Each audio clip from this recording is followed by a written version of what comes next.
Key performance indicators are a set of simple bar charts or pie graphs. They're visual graphs that can, in an instant, by looking at them, tell you whether your property is performing the way it's supposed to be. Welcome to the Rental Property Owner and Real Estate Investor Podcast, brought to you by the Rental Property Owner Association, providing benefits and services to real estate investors and rental property owners for over 48 years. With your host, Brian Hamrick from Hamrick Investment Group. This episode is sponsored by Green Property Management, managing everything from single-family homes to apartment complexes in the West Michigan area. Find out more at greenpropertymgt.com. And RCB and Associates, helping real estate investors and small business owners navigate the complex world of health insurance and Medicare benefits at rcbassociatesllc.com. Hello and welcome to episode 287. I've been looking forward to our conversation with today's guest because he's one of the smartest people I know in the multifamily and property management space. JC Castillo has taken what he's learned during his time in Silicon Valley and the semiconductor industry, and he's applied that tech and data experience to his current business, Multifamily Property Group, which has grown to $80 million in assets under management. He just rolled out his new property management company called Velo Residential. And JC also hosts the excellent podcast called The Apartment Investors Show. Today, we're going to discuss the future of investment real estate and the emphasis property management is going to have on generating profits. We'll also dig into the importance of key performance indexes and even discuss JC's use of artificial intelligence in keeping his units full. JC, welcome to the show. Thanks so much for having me, Brian. I'm excited to be here. I have been looking forward to this conversation because you have this tech industry background, and you've applied a lot of those things that you've learned to the apartment industry, especially when it comes to property management. And I'm looking forward to having that conversation today. But before we go there, just give us a little bit about your background, who you are, and how you got started investing in real estate. Well, yeah, Brian. Well, thank you so much for giving me the opportunity to come on your show. My personal story is, I spent about 15 years in the technology space in the semiconductor industry in the Silicon Valley, which is where I live. And somewhere along the way, I really had a passion for real estate. I started investing at a younger age and started buying apartment properties fairly early on in my real estate investing career. And the real estate thing took off for me as a business in and of itself, which really it was kind of a nighttime gig at first. And it really developed into a private equity company. And so, I retired from tech and I've been going with the apartment company that I started so many years ago. And I've had just a fabulous time getting to learn the ins and outs of our apartment or multifamily business. It's really an amazing industry. But I think the thing that I've really taken from my technology roots is really attacking this with the perspective that we have to use technology where we can to automate and relieve our frontline staff from all of the back office functions that they sometimes get bogged down with, and it really can impact their productivity. So that's really where we focus on technology. Explain that. Give us some examples of what you mean. I mean, relieving your frontline staff from some of their duties so that they can focus on what's really important. Give us examples of that in real life. If we take a step back, first of all, I've been doing this for 15 years now as a multifamily owner and operator. I've bought large scale apartment properties. I've owned them, repositioned them, and I've also property managed them. We have our own property management company. And so what I've really learned, if we back up from the high level, is that the most important piece to a profitable multifamily property is your frontline office staff and your maintenance guys.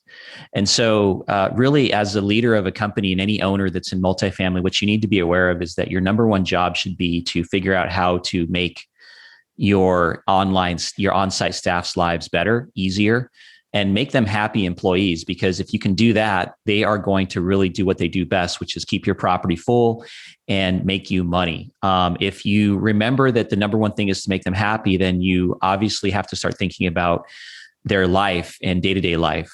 So if you kind of think about it, you got an apartment property of say 150 to 200 units in size, and you got an office manager there, that person is really fielding a majority of your customer interfaces with your residents walking in the door. And so if you walk a mile in their shoes, you'll understand that, every day is a new challenge.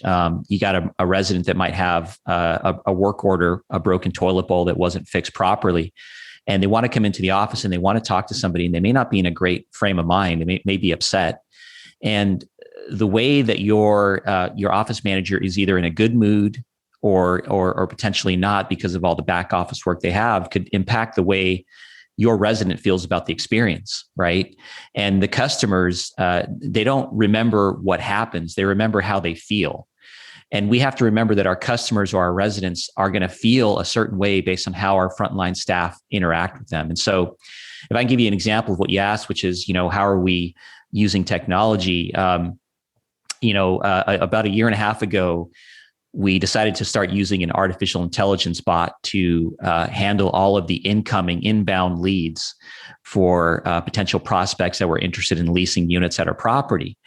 And once we decided to switch over, the reason we did was really simple, is because we were getting, hundreds of calls a month, if not thousands of prospects that were interested. And we couldn't have enough time in the day for our on-site staff to keep track of all those leads, to give them the service that they need, to handhold them along to booking a tour, which is what we want them to do. And so moving over to an artificial intelligence bot basically gives us the ability to instantly and automatically connect with anybody that calls about our property or emails us about our property and interested in renting our property.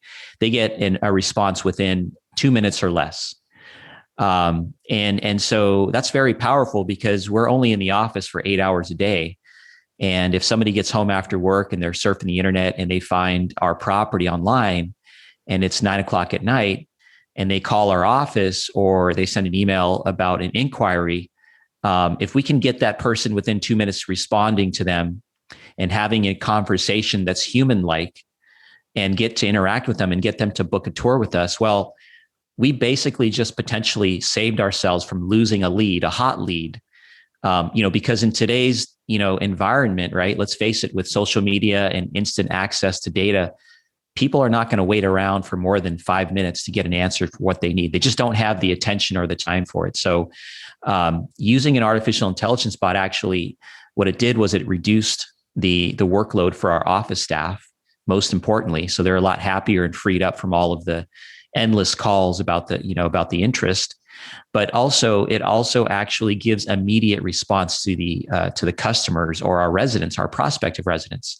And so we're booking tours at 9:00 at night, whereas most of the times next day, if we didn't have an AI bot, we have to wait till 8 or 9:00 in the morning and try to follow up with that person, which the chances of connecting them that at that time are pretty slim. So it's a very powerful way to use technology to make our employees' lives better, but also to capture a lot more leads and convert them into prospective tours at the property. This is exactly why I was looking forward to talking with you, because right away you get into the artificial intelligence and the future, and that kind of tech is what really fascinates me. What is a artificial intelligence bot? Is it like a little robot that sits at a desk and answers phones for you? I mean, what does that really mean to have an artificial intelligence bot? Well, first of all, let's talk about what it's not. I think that's the best thing to do is, if you back up a second, right, we have to remember that technology for the sake of technology is not great. What we really want technology to do is we want it to take away the back office functions that don't create value, don't add value to the prospective customers. And so the easiest way I like to think about it is, this type of technology is not really ever going to replace that human to human interaction, right? Somebody comes to live at your property because they go and walk the property. They feel good there. They can see themselves living there. But also, more importantly, they talk and interact with your on-site staff, your manager, and how they feel about that manager and the connections that they have person to person. That is what drives the business forward. Now, what the technology does is it's simply a way for, and basically the artificial intelligence, what it is a computer algorithm, if you will, that basically learns over time and is programmed at the beginning to have certain responses for certain questions. For example, if I'm a prospective resident and I start interacting with Lisa, this AI bot, and Lisa asked me, hey, would you like to set up a tour to come see Amber Creek Apartments? I may say, well, you know what? I'm not ready to see the tour yet because I want to know if you guys accept my little dog named Daisy. Well, that artificial intelligence bot has programmed algorithms to respond to anything related to a pet inquiry. So she will immediately go, you know what? That's great. Here's our pet policy. We actually do accept pets, and here's the requirements. Would you like to book a tour with us? So the algorithm is actually very smart and smart enough to have a very human-like interaction with the prospect, and also learns over time to start to insert different things that they may learn through a unique conversation. So not only is it something that we program at the outset with certain canned answers, but this AI algorithm will actually start to learn over time certain things that come up that are not initially programmed. So really, that's the power of the artificial intelligence bot, and that's the way it works. Wow. So is that a verbal conversation or a text conversation, or can it be either? It is not a verbal conversation. These AI bots don't have the ability to speak in a human, intelligent human way. So what it is it's a text conversation or an email conversation with the prospect. So imagine you are on Google and you Google for an apartment near me, and you find our property, Amber Creek Apartments, and there's a number listed on the Google listing. Okay. You call that number, and Lisa has a pre-recorded message that says, hey, thanks for calling Amber Creek Apartments. I can't talk on the phone, but as soon as you hang up, I'll text you with more information. And then it hangs up. As soon as you hang up, you have a text waiting for you that says, hi, thanks for calling about Amber Creek Apartments. We have 1 and 2 bedroom units available. Would you like to book a tour with us? And that's how the conversation starts with the AI bot. And so the minute you text back, whatever you text back, the AI bot is going to take that and naturally respond to you in the form of a text with the answer or some sort of a next step. That's pretty powerful. So Lisa will shoot down some initial questions that someone might have, or at least answer those questions. And then its goal seems to be to get to some sort of scheduled showing, at which point there will be a real leasing agent there to show the unit. That's right. And it's called a call to action, right? So every good sales funnel, if you will, is going to have a call to action. It's going to have a tangible thing that we want the prospective person to do. And in this case, we wanted to come in and do a tour of the property because that's when they can see how great it is, and then they may decide to live there. Now, the AI bot will also offer a virtual tour at the outset. So, we can either we offer both a virtual tour or an in-person tour, because with the pandemic, of course, a lot of people don't want to come in yet. And so we use the virtual tours as a first step to get to know the prospect. And then as a second follow-up, we'll get them to come in if they're serious about living at our property. And of course, do the in-person tour. But we're finding that a lot of people want to start off with a virtual tour because it's really easy and convenient to schedule. They don't have to drive, however many, miles they have to the property. And they can sort of do a first once over on the opportunity and see if they like it, and then come in for a follow-up. So that virtual tour, is that them just viewing the unit on their phone? They don't have to travel to the location. They're just going to view the unit. So actually, yes, it's a virtual tour, kind of like a Zoom meeting. Everybody knows Zoom these days with the pandemic. And so the prospect basically clicks on a link at the specified time of the tour. And then my on-site staff will actually be with a video camera in front of their computer, and we'll actually greet them. And then we'll actually take their cell phone and we'll actually go and walk over to the model unit and actually virtually show them around as they're speaking with them and engaging. And obviously asking questions as they're engaging, because, once you start talking to the office manager, if you're a prospect, you're going to ask a lot of questions related to living at the property, maybe filling out an application, asking about some, specifics of your situation, right? Hey, I just got a job and I've only been there for a month. Will I qualify to live there if that's the case? And so these virtual tours are actually with real people think of a Zoom connection. but they're really designed to start to engage with the prospective customer on a human to human interaction, as well as showing them around the property virtually. And do you find that that's important for them to have that human interaction, even if it is virtual, as opposed to just pre-recording a video recording of the unit? We find that, human to human interaction, what it does done the right way, is it strengthens the connection to the property. And so what we find is, virtual tours and everything, 3D Matterport tours where you can go and actually like virtually walk the unit. That's great because that's a precursor to a virtual. What I'm talking about is a virtual tour with our on-site staff.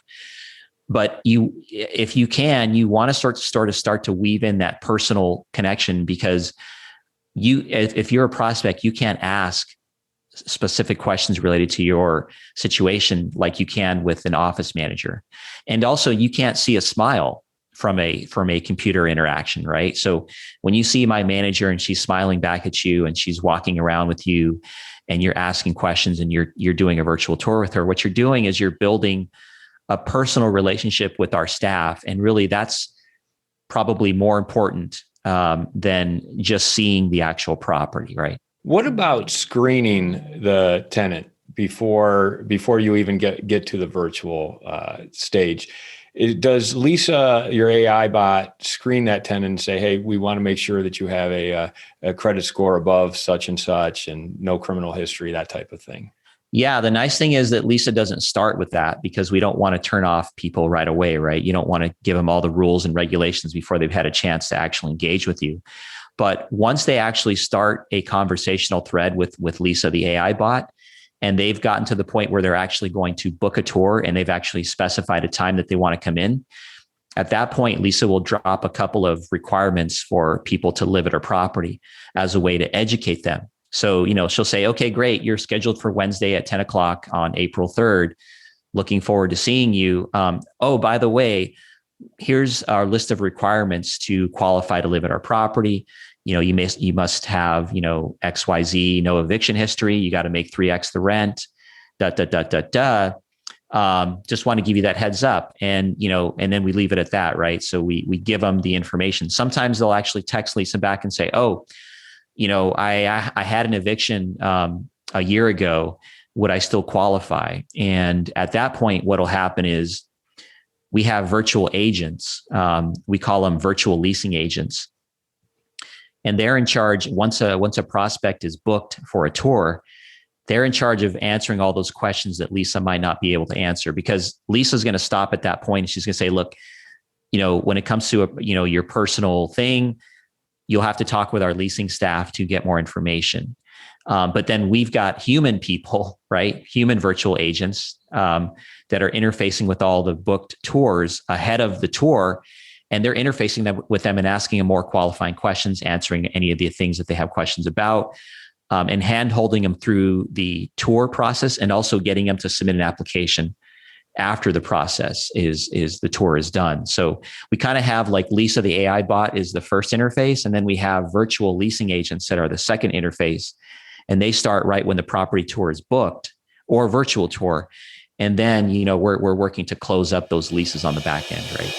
I'd like to take a moment to tell you about Green Property Management. Not only do they manage everything from single-family homes to apartment complexes in the West Michigan area, they also manage my entire portfolio. So I can tell you from personal experience that their unique flat fee management style is worth a closer look. If you feel that your property isn't operating to its fullest potential, then Green Property Management can help you take a holistic approach that will save you money, eliminate your headaches, and increase your net income. And if you're a property manager interested in applying Green Property Management's model, give them a call at 1-866-95-GREEN or visit them on the web at greenpropertymgt.com. If you're thinking of leaving your W-2 job and becoming a full-time real estate investor, one of the greatest costs you must consider is healthcare for you and your family. When I made this transition myself, I found the whole healthcare insurance process to be confusing and frustrating. That's why I'm glad I met Chad Creasy at RCB and Associates. Chad is a professional health insurance agent who helps real estate investors and small business owners understand and choose their best healthcare options. And best of all, his services are covered by the insurance company and won't cost you a dime. If you live in Michigan and are expecting a change in your healthcare insurance coverage for any reason, or losing employer coverage or transitioning into Medicare, then you owe it to yourself to contact Chad Creasy at rcbassociatesllc.com. So when you say virtual leasing assistants, this is a real person, but more of a virtual assistant? That's right. You can think of them as being located around the world, anywhere, because we have a cost basis that's optimized in certain areas. But they're real humans, and they are working to make those prospects happy, and they're working to get them to submit an application. That is the goal of what they're doing. So they're going to handhold them through that prospective tour, the virtual tour, and then the physical tour. And after that, if they're happy and we can get them to, we want to submit an application and get them qualified to live at our property. And how would one go about finding a Lisa AI bot to implement in their property management? That's the great thing about technology. There's a lot of different companies out there that are starting to come out with, different pieces of the puzzle. There's really no one size fits all solution. We happen to use at our management company a property management software provider called AppFolio. And, AppFolio competes with a lot of other property management softwares out there, RealPage, Yardi, Resman, et cetera. But AppFolio has an artificial intelligence bot called Lisa, which you can have as part of their package, right, for an additional fee. And so we implement Lisa through our property management software provider, and that's what we do. And the nice thing about that is that because it's part of the property management software, Lisa is completely and fully integrated into AppFolio. So for example, if a prospect calls in, immediately once that prospect calls in, Lisa creates a guest card in our AppFolio software, and we get a lead source as part of that guest card. So in other words, all of the different advertising sites that we use have a unique phone number when we ask them to call. And so because it's a unique phone number, Lisa knows where that source of lead is coming from. So she can tell us, hey, this is a Google lead, or this is a website lead, or this is from an ILS lead. This is from apartments.com. So not only do we get the immediate interaction with the prospect, but we get a just as valuable, an avalanche of data to know exactly where our prospects are coming from, so that we can really focus our advertising on the places where we're converting the most leads. Yeah, I've got so many directions I want to go here, Yeah. but let's just wrapping up Lisa as the first point. When someone gets a hold of a leasing person, they'll talk to your AI bot, Lisa. What have you noticed as an improvement in your business? Like, do you have any metrics that tell you, oh, she's answered 20% more calls and brought in 20% more business? I mean, how do you break it down as to the benefits of Lisa? Yeah, it's an excellent question, Brian. And I will tell you that it was an unexpected value that we got from Lisa. Is we were shocked at how much data we started to get on the guest cards and really the amount of leads that we were getting. So let me back up and tell you what happens with an on-site staff when they're entering your guest cards, or your prospective people that are coming in. Okay, as I told you, these on-site staffers are really, really busy. They've got a million different things happening. So if 10 people call the property with a prospective interest, you'll be lucky if 2 of them get entered into your system. Right? Because they're just too busy, right? They're not going to, if they answer 10 phone calls and they have to sit down and actually enter the guest card information for all 10 of those leads and get everything in the system right, and get this. And by the way, remember to ask the prospect where they called from. Hey, did you call from Google? Oh, let's be honest, Brian, that doesn't happen. So if you get 2 out of 10 leads in your system, you're lucky. That means you're missing 80% of your leads are coming in, and you don't know that they're coming in. You don't know where they're coming in from. And so the data is missing. So, and let's face it, the ones that get entered are the ones where the prospect is actually going to move in. They submit an application, right? Because think about it. Your leasing agent gets 10 calls, and one of those people decides to submit an application, right? At the end of the day. Well, of course they're going to enter that guest card, because it'd be a little weird if they had someone move in and there was no guest card, right? No prospective interface, no nothing. It's like, where did they come from? But those other 9 may not get entered because they didn't matter to the person, because the leasing agent, because they never booked anything with them, right? But that's valuable to you as an owner, because you want to know where all those leads are coming from, because those other 9 people, you need to know where they're coming from so you can go do your homework on where you need to focus your marketing efforts on, right? So at the end of the day, what Lisa did for us is it gave us a world of visibility into where our traffic was coming from. So for example, we can tell you, if I pull up my Appfolio system, I can tell you how many leads are coming in per property. I can tell you where they're coming in, what source. And I can also tell you which sources are converting at a higher percentage than other sources in terms of booking tours. Why is that important? Well, because if you're getting 100 leads at your property per month, okay, that's great to know. First of all, it's better than, like, let's say you're only getting 20 leads because their leasing agent is only entering 20% of the data. Well, you're thinking you're only getting 20 leads, but you're really getting 100 leads. So number one is we know how many leads we're really getting, which is 100. Now, let's say out of those 100 leads, let's say that Google, a free Google business listing, is generating 40% of your traffic, right? So out of those 100 leads, 40 are actually coming from a Google business listing. Well, guess what? A Google business listing is free. So you're getting 40% of your traffic from a free site, which is just a simple Google search. Now take a step further. Let's say that Google search is actually generating a 30% showing rate. Okay. What that means is out of 40 leads, 30% of those leads, or, let's call them 12 of those leads are actually converting to showings. A 30% showing rate is amazing. That's really good.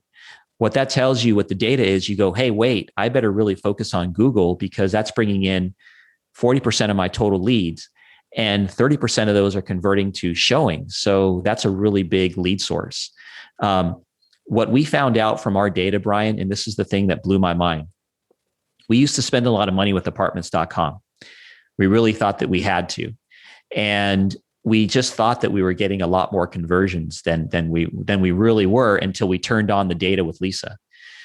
We figured out that the 2 biggest sources of traffic from all of our properties, number one, is a simple Google search. So literally a prospect Googles, they live in your neighborhood and they Google apartment. I need to find an apartment complex. And then boom, several properties come up and your property is one of them. That's where we're getting mostly all of our traffic. The second biggest lead source that we found out was our website. Where are people coming to visit our website? We found out from going into the data on that they're coming mostly from Google listing, a Google search, a simple Google search. So you got the 2 biggest sources of traffic at our properties, and we can show you the data, are coming from a free Google search, free. And from that, we're generating anywhere from 40 to 50% of our total traffic. Okay. And those are, and website leads and Google leads have the highest chance of closing to an actual tour and closing to an actual lease. So we actually stopped all of our paid advertising across our portfolio with apartments.com. We don't spend any money across our boards for any of our properties, except for a new one, which I'll tell you what we're doing there. But we hardly spend any money at our properties, and we keep them full. And that's because Google business listings, free Google business listings, generate a majority of our traffic.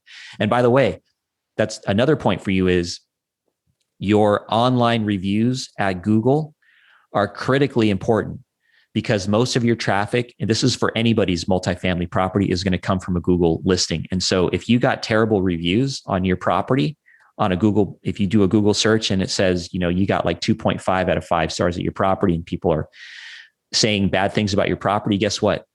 You are killing the biggest lead source that you could have ever hoped to have at your property. And so not focusing on taking care of your customers is going to kill your leasing activity, because Google, if you got bad reviews on that, you are completely hosed. A lot of great stuff in there that you just said.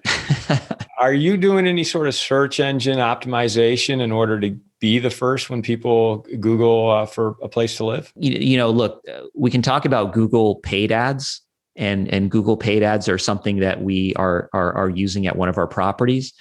Google paid ads for keywords are a way to generate increased visibility. But if you want to rank yourself on your SEO page, right? So you need to do a good job of how you're using your website and what keywords you're using in your website. So that's the most important thing that you can do. And there's companies that are out there that can help you with the marketing piece and with the website and SEO optimization piece that specialize in multifamily. I suggest that people get out there and work with those types of companies because there's really too much information to try to learn on your own. If you want to do it. You mentioned you're doing it a little differently with a newer property as far as the Google and the advertising and bringing in potential renters. What are you doing that's a little different with that one? The first thing is that we partnered with a really great specialized marketing agency that is in the multifamily business. And so what we do is we pay them a monthly fee, and they basically manage our Google Ads campaign for us. And so, but at the end of the day, what you want to do as a person that's working with Google Ads is you want to really target certain keywords that people are looking for when they're looking for a property, an apartment complex in your neighborhood. And you want to get those keywords, and you want to start to use those keywords on a pay per click basis. So in other words, if somebody clicks on, apartments near Denton, right? Denton, Texas. If your property is near Denton, Texas, and you want to capture that opportunity, then those are going to be some keywords that you'll use. And then when somebody does that, somebody Google searches for that, and you pop up at the top, right? Top 1, 2, 3, or 4, and they click on that. Now that's a paid advertised slot. Then you're going to pay X cents per click for that particular lead, right? And so effectively, that's the way Google Ads works. Is it's kind of like a bidding process where you're bidding a certain number of cents per click for certain keywords, and obviously more popular keywords are going to be more expensive, and less popular ones are going to be less expensive. But you basically set like $500 or $1,000 a month budget on Google Ads. And then the most important thing you got to do is get the right keywords and perfect that recipe so that you're getting the right people that are coming to look at your property. Can you tell us, JC, how else are you implementing virtual and AI into your property management business? So the idea of a virtual services center is something that we've come up with at our management company, and basically the concept is pretty simple. Is we start with the premise that the on-site staff are completely busy with taking care of our customers. We call them customers, but they're our residents, right? So anything that they're doing that is back office work, we want to virtualize that. So for example, an obvious one would be invoice processing. If you are working with a management company that has your on-site staff entering invoices, basically that's a back office function they shouldn't be doing, because that has nothing to do with keeping your residents happy. So we have a virtual invoice processing set of agents that are specifically dedicated to entering invoices into the AppFolio property management software system for the properties that we manage. And that's important because that particular task can take a lot of time to do. But if your office staff is doing it, it's a waste of their time, and it's not generating any revenue for you. And so you can do that with a much cheaper virtualized human in another location. And also, by the way, they're trained to enter invoices properly. So you got a lot less errors, because if an office manager is entering your invoices, they're probably going to get a lot of categories wrong, and your books are going to look a little bit screwed up. So not only can you take that work off of the plate of the manager, but you can actually get better results and more of a cleaner set of books. And as an owner, we care about that, because if we value our properties based on profits, if the profits aren't categorized properly, then we're killing the value of our asset. And so these are important things. So things like invoice processing, virtual leasing agents I talked about. We have a resident retention center where we have virtual agents that are in charge of keeping the residents happy, that are actually at your property. And, and also we have virtual agents that are in charge of the clients or the property owners that we work with, to make sure that we're getting their actions done, right? So you've really gone all in on virtual assistants. Are you using specialized virtual assistants then for things like bookkeeping and client communication, or like how do you go about finding your VAs? We tend to not like to call them VAs as much because they do so much more. Virtual admins, I think it's a name that I think gets thrown around out there that indicates somebody that helps you with your schedule or, enters a couple of receipts in QuickBooks. But no, these are actually very specialized people that we train. We train them in-house and they work for us. They don't, we don't hire third-party staffing companies. We actually get our people in-house, we train them up and we train them for specific functions, like for example, a virtual leasing agent or an invoice processing agent.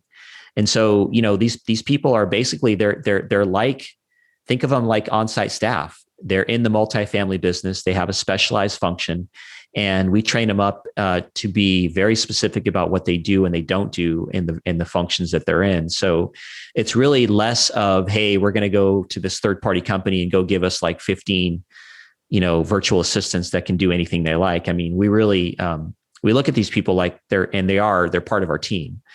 So they're getting trained up on specific functions. It's just that they're not at the properties, but they are very sophisticated type of individuals. I've heard you say in the past that the future of property management is changing. I'd love to get your perspective on that because from my interpretation of what you've said is that what people are paying now for apartments or any type of property is at such a price that they have to wring out efficiencies elsewhere to be able to make things pencil out. And property management is one of the main areas.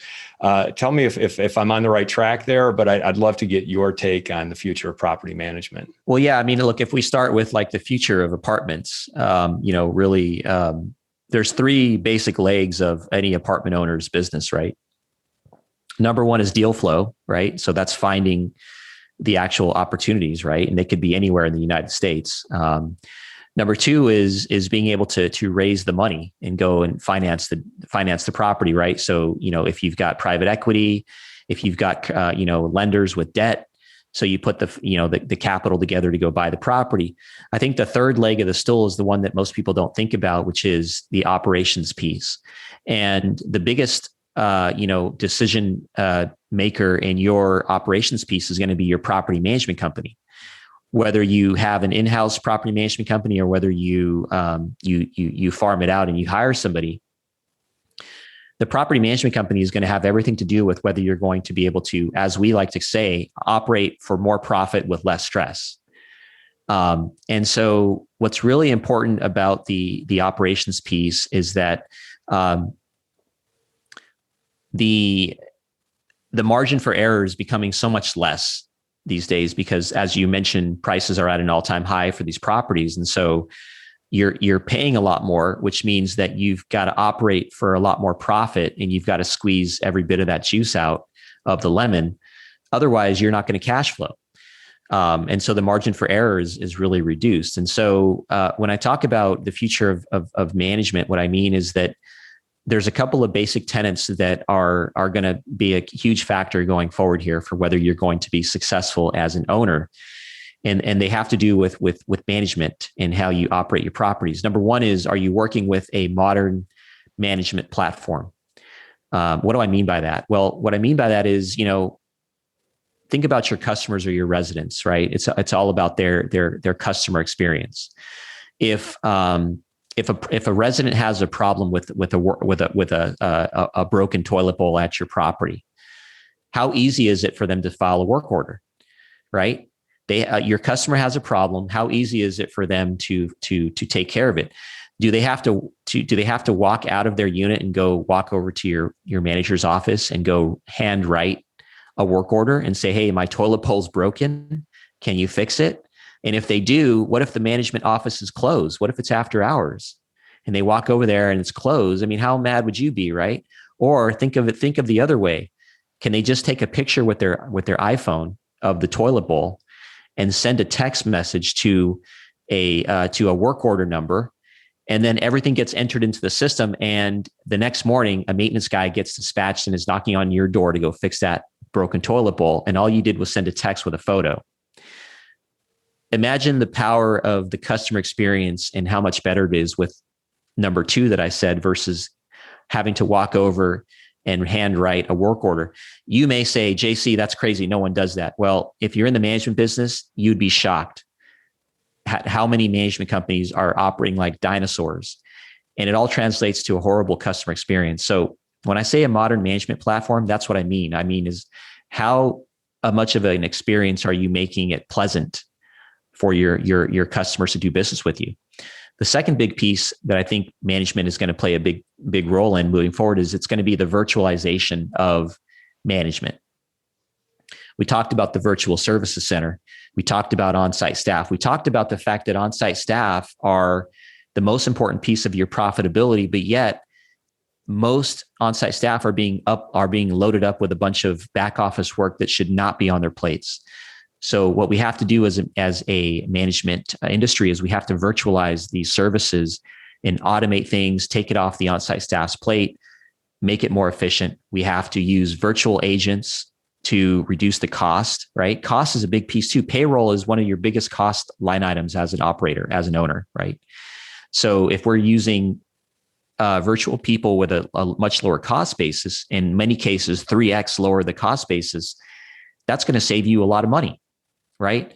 So again, modern management platform, virtualization of services, that is the future of management. And if you are an owner and you're not working with a management company that is working in those directions, then sooner or later you're going to get left in the dust, and you're not going to have a profitable property, and it's going to be tough to sleep at night, and that's not a fun situation to be for any owner. And I also want to talk about KPIs, key performance indexes, which I think I first heard that concept from you, actually.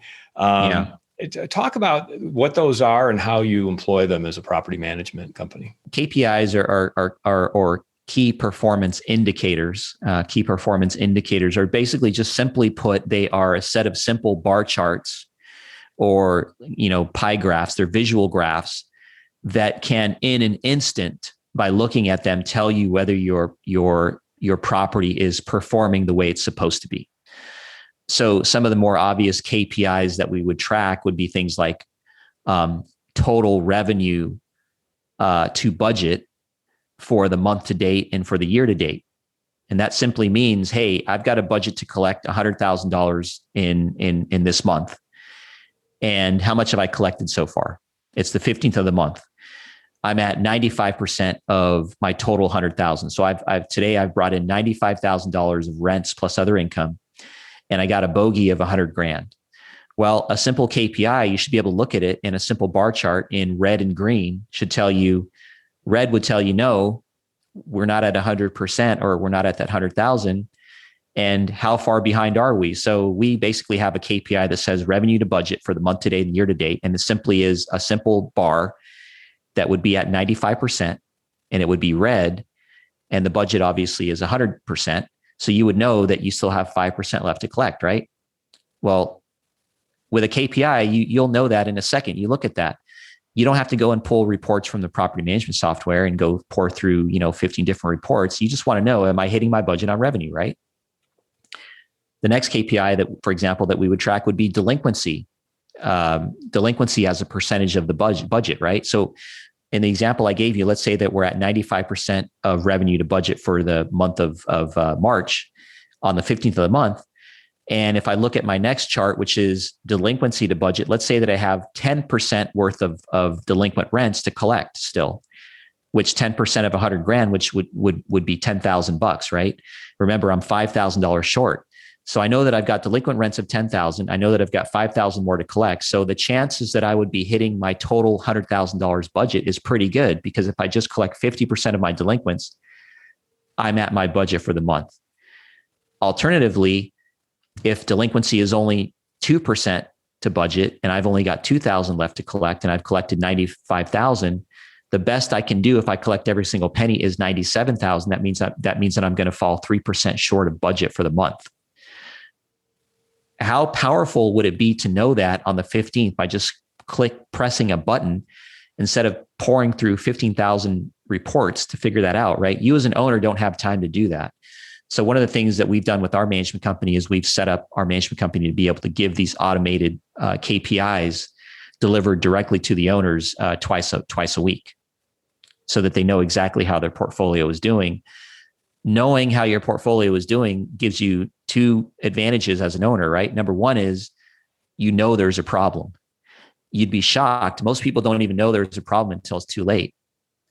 So knowing is the first thing. But number two is now you can go problem solve. Because let's say you got 6 properties that we're managing. And let's say that 5 are green, are doing great. And let's say that 1 is red. Well, if you're a smart owner, you're not going to spend your time talking about the 5 properties because they're good. You're going to spend your time talking about the one that's red. So it's knowing there's a problem, and then it's also knowing what to do when there is a problem by using the data to tell you where to go focus to problem solve. And that's the power of KPIs. And how are you generating your KPIs? Again, we use AppFolio as a back-end service software management company, and we have created a KPI system using Excel and what they call an Excel plugin. And so we've actually built out our own set of KPIs with our management company that we send out.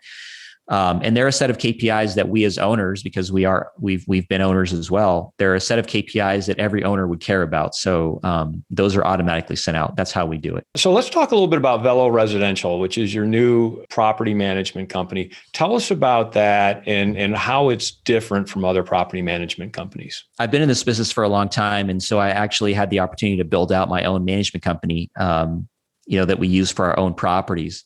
And we ended up developing a really great system, which revolves around the things that I talked about, right? The modern management platform and the virtual services center. And as an owner, and I think what a lot of your listeners out there would understand is working with a property management company that understands their pain points is really the key to being successful.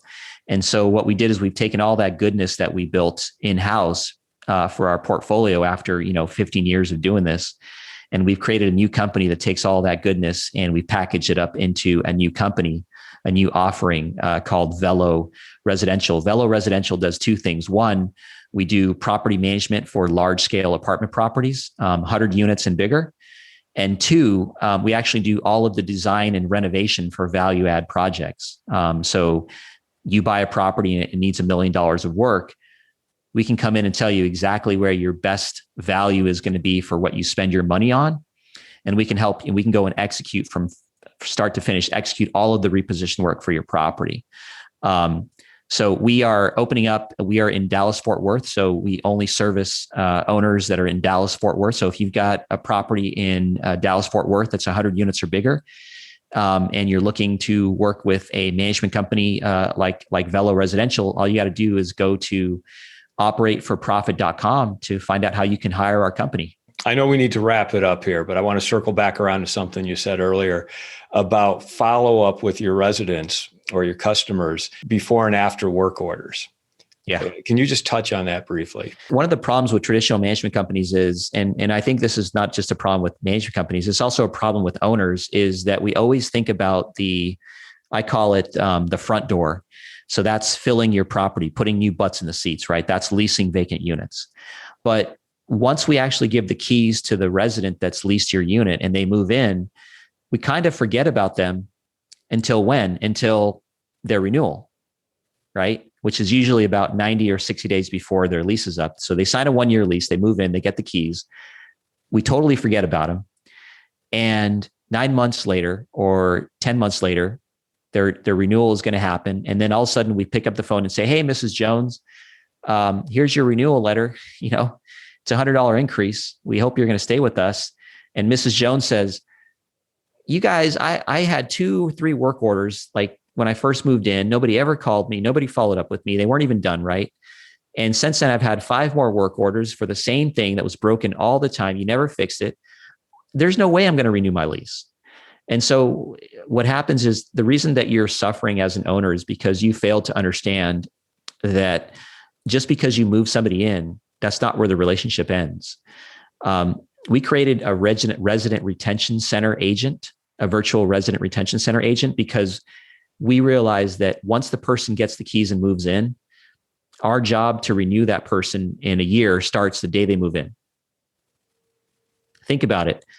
The day they move in, let's say that unit doesn't have a couple of things that are working properly. Maybe the maintenance guys didn't do a good job of getting a unit ready for move-in, and something's broken. Maybe there's a cabinet that's sticking, or maybe there's a toilet handle that's not flushing right. Are you proactively following up with that person when they moved in to see if they had a good experience? Are you finding out if they had a bad toilet bowl flapper? Are you going to go fix it? Same thing with work orders. If 3 months later the resident moved in and they've got a problem with the work order, and they submit a work order, and your maintenance guy goes out and fixes it, does somebody call them and follow up and say, "Hey, how was your experience, Mrs. Jones? Did we fix the toilet bowl?" "Oh, you know what? Your guy came, but you know what? It's still broken." "Oh, that's terrible. Let me reopen the work order and get these people back out there and go fix it right. Fix it right." Well, if you don't go and call the people and follow up and see how they're doing, you're not going to know if it was done properly. We also do things like follow up with surveys. So immediately when every single work order is finished at our company, an automatic email goes out to the resident, and it says, "How did we do? Was it fixed right? Was it done on time? Did we take too long? Give us a 1 through 5-star rating on it." And if we get any 1 star, 2 stars, and 3 stars, and by the way, nobody's perfect. It happens to us too. But again, it's not whether it's done bad or done right. It's how the customer feels about the experience. So if we get something that's not right in a survey that's bad, we call them up right away and we say, "Hey, we saw that you weren't happy with the maintenance request. What happened? Tell us how we can fix it." And then immediately we get out there and we go fix it, right? You would be shocked at how much of a difference that makes. We have residents telling us all the time, "I've been a renter for 15, 20, 25 years. I have never seen a company that calls me after every work order is done." And they love it, right? Well, guess who's going to renew their lease in a year's time? My residents. And that is the magic of having resident retention focus, is that, your resident retention goes up. And, every time somebody moves out, that costs you thousands of dollars. If you can instead just put a little bit of effort into the resident retention experience during the life cycle of that person living there for that year, you're going to make that back in spades. And so that is really important to us. That's what we focus on. Are you using virtual or AI to do that type of follow-up? Oh, we use humans. Virtual humans? Yep. Virtual humans. Yep. Your virtual team members. JC, one more time, tell us how people can get a hold of you, find out more about you, and also find out more about your new management company. Yeah, well, 2 things. We've got an awesome podcast. We actually rebranded the podcast, Brian. It's now called the Operate for Profit podcast. Operate for Profit podcast. We help apartment owners make more money with less stress. And so if you want to listen to a lot of episodes that talk about how to make money at your properties, how to operate for more profit, Operate for Profit podcast, just go and search for that in any of your favorite locations, Apple, iTunes, et cetera. So that's one way. And all that information out there is obviously completely free. The second thing is, if you're interested in working with our company, Velo Residential, and you have a property, or if you're thinking of buying a property in Dallas, Fort Worth, then you can actually hire Velo Residential to manage your property. And so if you're interested in hiring Velo Residential and you're in Dallas, Fort Worth market, you simply go to operateforprofit.com. Again, operateforprofit.com. And that'll take you right to our website. You can learn about our company, and you can schedule a free consultation with us about managing your property. And it's really simple. We'll take it from there, and you would be in good hands. Fantastic. Well, JC, I could ask you another hour's worth of questions. You've just delivered us a lot of gold today. So I really appreciate it. I loved hearing about your property management philosophy, how you're integrating AI, virtual, and just the way you're working with your customers to make it an enjoyable experience for them. Thank you so much for having this conversation with us. It was great, Brian. I really appreciate you making time for us. I want to thank everybody for listening to this episode. I'm your host, Brian Hamrick from Hamrick Investment Group, and you can find out more about me by going to higinvestor.com. That's higinvestor.com. And you can also ask questions and join us on Facebook by going to RPOA, Rental Property Owner and Real Estate Investor Podcast. This episode was sponsored by Green Property Management, managing everything from single-family homes to apartment complexes in the West Michigan area. Find out more at greenpropertymgt.com. And RCB and Associates, helping real estate investors and small business owners navigate the complex world of health insurance and Medicare benefits at rcbassociatesllc.com. You've been listening to the Rental Property Owner and Real Estate Investor Podcast, brought to you by the Rental Property Owner Association. You can find out more at rpoaonline.org. If you enjoyed this podcast, please go to iTunes to subscribe, rate, and review.